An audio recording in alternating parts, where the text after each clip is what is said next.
I sealed the FedEx box with slow, deliberate hands. Not because the tape was stubborn, but because the silence in the room asked for ceremony. On the shipping label, where the sender's name should go, I typed 3 words: no longer applicable. It felt appropriate. The box sat squarely on the oak dining table that had once hosted birthday candles, spilled juice, and quiet, exhausted dinners where I tried to believe we were still a family.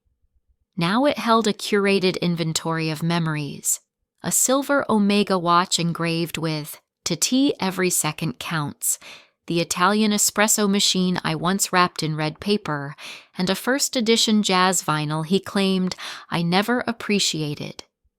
He had requested everything back, everything he had given, said it was for closure, said they had sentimental value. I said okay, and then I added something that wasn't on his list: the notebook. Soft leather cover, faded sunflower pattern. Tucked inside, without a single note or explanation, was a folded piece of paper, a letter, written in shaky purple ink by a hand smaller than mine had ever been. I had kept it for 5 years. Today, it would return to its rightful owner. I didn't add a post-it. No dramatic annotation. Just slipped the letter inside the notebook, wrapped it in cloth, and nestled it between the cufflinks and the decanter he forgot he even owned. Some memories demand no introduction. I stood by the window after sealing the box, the Oregon sky smeared with a quiet gray. The pine trees beyond my fence swayed as if nodding to a truth I hadn't spoken aloud. I wasn't angry anymore. I wasn't trying to hurt him. I just wanted to return what was his, including what he left behind. I hovered over the schedule pickup button on the FedEx app, then clicked. A small ping, a quiet confirmation. Tomorrow, by 10 a.m., the box would begin its journey. Not to him, not really. To a version of him that still believed objects could stitch the past back together. I made tea, though I didn't drink it. The steam curled up like a question I didn't want to answer. Had I changed? Or had I simply returned to myself? In the divorce hearing, he looked right past me. Without me, he told the court, she wouldn't have anything. No savings, no resume, no presents. It wasn't anger in his voice. It was certainty, like stating the weather. I remember gripping my pen so hard it left a dent in my palm, but I also remember choosing not to speak. Not then. Not in court. Not in the many weeks that followed, filled with emails about asset lists and furniture logistics. Instead, I opened a new account under my name. Transferred a portion of my savings, the part he didn't know I'd quietly rebuilt over years, into a community initiative he was overseeing. Anonymous donor. Silent act. It wasn't for him. It was for the people he served. For the girl I used to be. For the child we lost. When the pickup confirmation came through, I walked to the door and left the box outside, placing it carefully on the porch like a relic to be found. No ribbon, no farewell note, no last-minute edits. Only what he asked for, and one thing he never knew he left behind. There was a time I believed quiet love was the strongest kind. When I met Thomas, I was 26 and fresh off a publishing job in Seattle. He was already talking about community development and scalable growth. I liked the way he moved through the world. Decisive, efficient, admired. I thought he saw me. Maybe for a while he did. When we moved to Oregon, he suggested I take time off. "We're building a future," he said, "and someone has to be the steady one." I agreed. I wanted to be the one who packed lunches, who remembered school field trips, who made our house smell like cinnamon on weekends. I didn't expect that the steadier I became, the more invisible I would feel. The compliments faded fast. At dinner parties, I was Thomas's wife. When people asked what I did, I smiled and said, "I stay home with our daughter." That used to feel like enough. But slowly, it became clear. In his eyes, I was a non-player in his game of empire. A nice-to-have, not a partner. When I brought up ideas, investments, projects, side gigs, he brushed them aside. "You wouldn't understand," he'd say, tapping his laptop. Or, "That's sweet, but let me handle the money stuff." Sometimes I wonder what I looked like to him when I stood in the kitchen at 7 a.m., brewing coffee he never thanked me for. A habit? A shadow? Once, during an argument about nothing, trash bins maybe, he muttered, "You'd be nowhere without me." The words weren't loud, but they stayed. Still, I stayed too. Not because I was weak, but because I was invested in the life we built, in the little girl who danced barefoot in our hallway and made our mundane life feel enchanted. I thought things could get better, that devotion could evolve into something deeper, wiser. But Thomas didn't want deeper. He wanted efficient, functional, impressive. And I had become a woman who made too little noise to impress anyone. Lily was 8 when she started asking why her dad never came to her treatments. At first, I made excuses. "He's traveling, honey. Big meeting today." Later, I stopped answering. It felt cruel to keep dressing absence in dignity.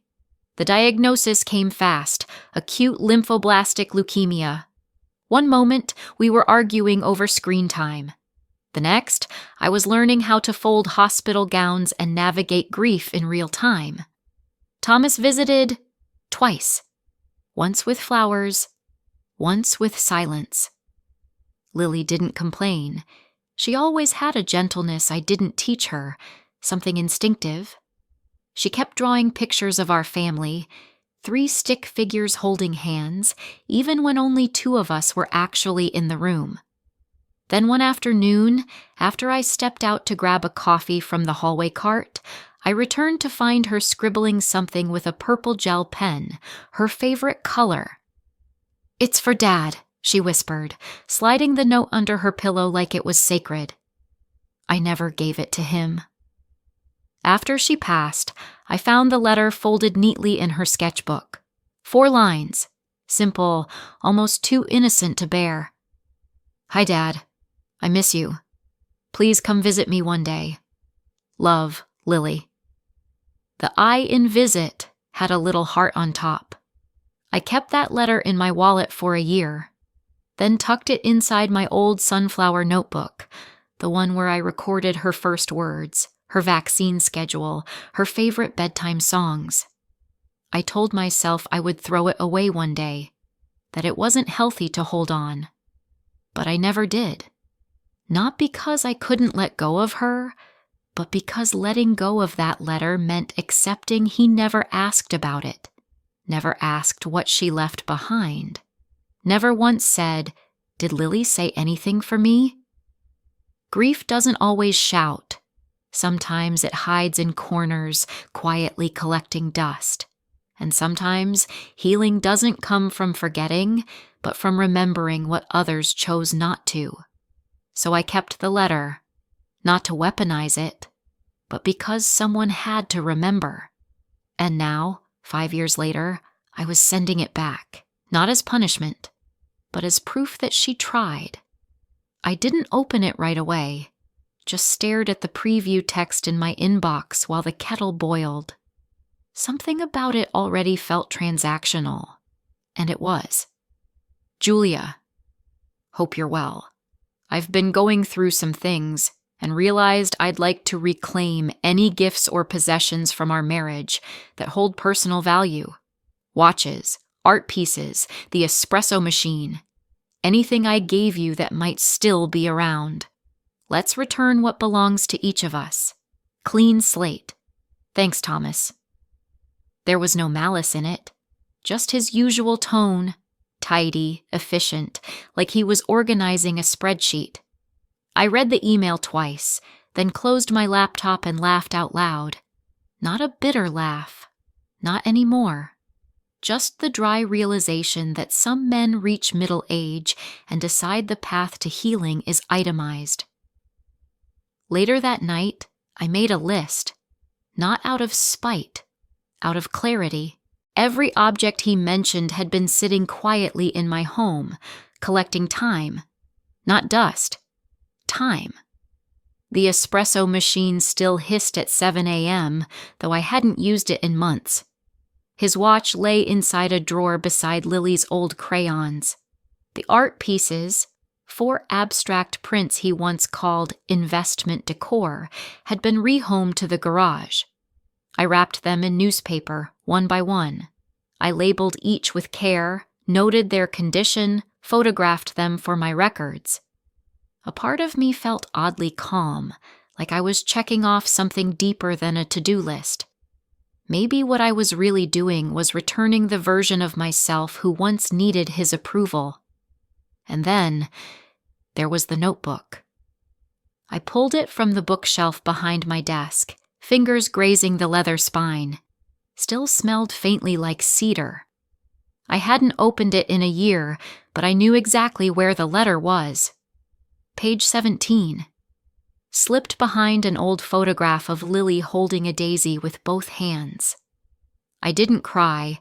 I hadn't in a long time. Not because I was done grieving, but because I'd learned to live around the absence. The letter stayed exactly as she left it. No creases, no annotations. Just 4 lines and a heart over the I. I placed the notebook beside the watch. Not as a message, as a return. Later that week, a news clip floated across my feed. One of those local morning segments, soft lighting, hopeful music. Thomas was being interviewed about a new community housing initiative just approved for East Portland. "We're bridging resources and rebuilding dignity," he said, voice steady, confident. "Affordable homes are about more than walls. They're about worth."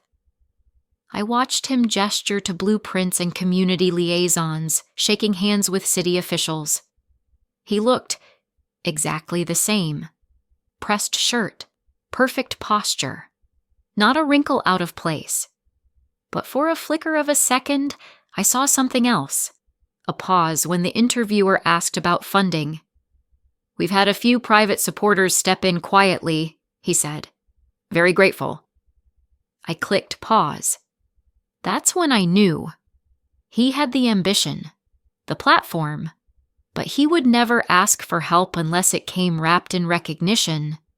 And the people who actually needed those homes? They didn't care whose name was on the check, so I made a decision. I didn't do it out of sentiment. I did it because the project mattered, because it was something Lily would have rooted for, because perhaps, if I couldn't change the past, I could at least invest in the future, quietly. I pulled up the funding portal listed on the project's site. The interface was sleek, powered by AI. Contributors could choose between one-time gifts or long-term partnerships. There was an anonymous checkbox in the corner. I clicked it. In the Note to Project Coordinator box, I typed, "For the families who don't have someone fighting for them," and signed, "A friend of the neighborhood." I transferred the funds from my personal savings, money I had earned through freelance editing, budgeting classes I taught at the library, and careful discipline. He never knew I had it, never asked, perhaps never imagined I could rebuild anything on my own. But I had.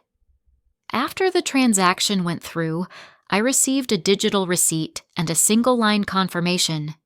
"Thank you for making room for someone else's future." I stared at that sentence for a long time. It didn't undo anything, but it felt like planting something. I closed my laptop, walked back to the box still sitting in the hall, and slid the receipt, not the one from the donation, but the FedEx shipping slip, into the sleeve. There was nothing more to say, nothing left to ask for. I had given back what he asked, and quietly, without expectation, I had given something more. The email arrived 3 days after the FedEx delivery confirmation. Subject: about the letter. I was chopping rosemary in the kitchen, halfway through prepping a soup Lily used to love, when the notification lit up my phone. Just his name. No preview text this time. I let it sit there for a while. Watched the digital steam from the soup pot rise in rhythm with my breath.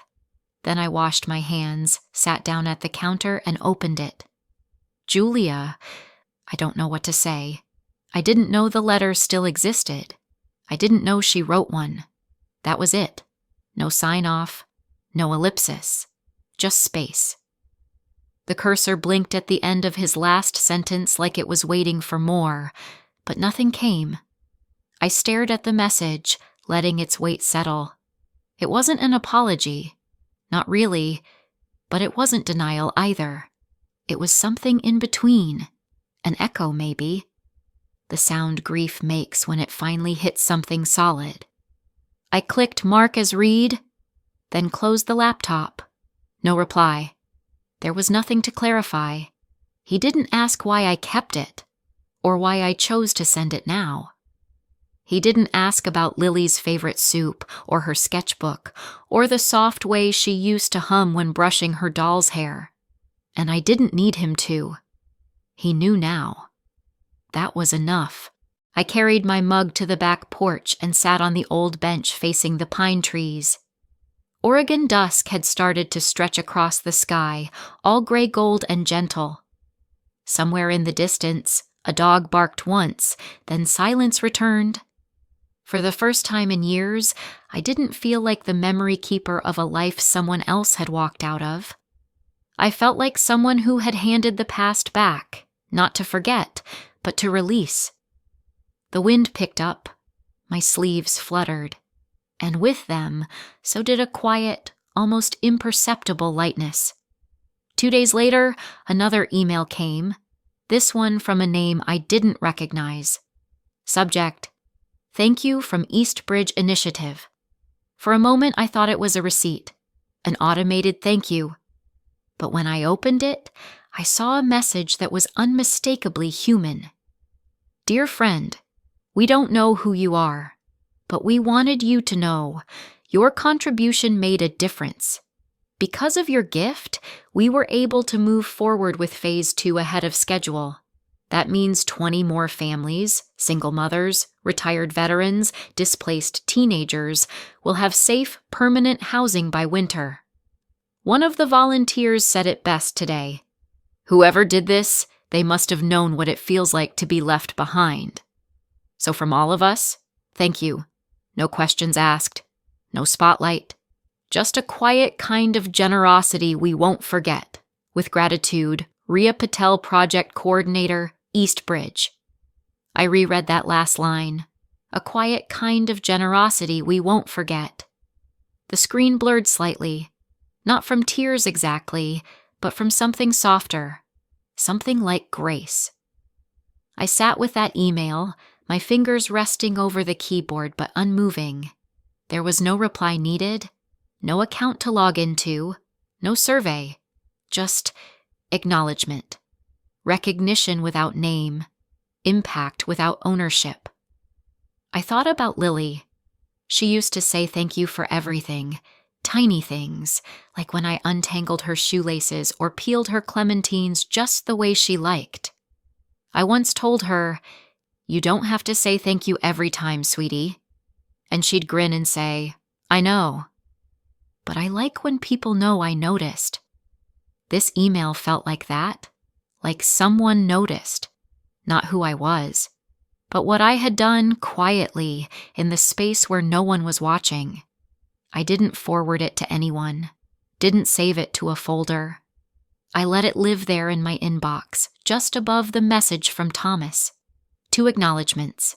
One from the past I returned, one from the future I quietly invested in. Neither required an answer. And for the first time, I didn't feel invisible. I felt complete. The ribbon cutting made the local news. Not the glossy kind with anchors and perfect blazers, but a small segment tucked inside the last 10 minutes of the Sunday edition. I watched it from my kitchen counter, the TV sound low, my spoon still in a bowl of oatmeal gone cold. There was Thomas, standing beside a city councilwoman, holding oversized scissors. Behind them, the new units. Sleek siding, solar panels, green space for kids to play. A handful of families stood just off camera, smiling. One little girl held a balloon that kept slipping out of frame. No one said my name. Of course they didn't. But as the anchor wrapped the piece with a practiced smile and a line about hope built on new beginnings, I felt something unclench in me. Not pride, not vindication, relief. The kind that comes when you realize you don't have to keep proving what you know is already true. I turned the TV off and walked to the back window. Rain tapped lightly on the pane. Oregon's way of applauding, maybe. The pine trees swayed as they always did, and for once, I didn't feel like I was waiting for anything. He had his moment. They had their homes, and I had peace. No one would know the check came from me. There would be no plaque, no donated in memory of. I had no interest in commemorating pain, only in redirecting it towards something better. And in a strange, quiet way, that building with the yellow shutters and bike racks out front felt more like closure than anything a courtroom or FedEx box ever could. Days passed. No more emails, no missed calls, no sudden knock on the door asking why I sent what I did or whether I meant something by it. And I didn't. I meant what I did. I just didn't mean it for him. I didn't check the tracking number again. The package had arrived. That was all I needed to know. And once the letter was in his hands, whatever weight it carried was no longer mine to hold. Somewhere, I imagined him opening the notebook, maybe recognizing it, maybe not. Maybe his hands hesitated at the page where Lily's words sat, still tender, still waiting. Or maybe he closed it without reading at all. It didn't matter. There was a time when I would have waited. For a reply, a phone call, even a silence heavy enough to imply regret. But not now. Now, the silence simply was. And I had learned to live within it, not against it. I spent those days doing small, ordinary things, reorganizing the spice cabinet, dropping off donations at the shelter, walking past the school where Lily used to play tag with tangled hair and scraped knees. I'd pause, not to ache, but to remember, fully, gently. I didn't tell my friend Claire about the email from Thomas or the donation acknowledgement. She would have called it deeply poetic or beautifully brutal, and maybe it was. But I didn't want poetry.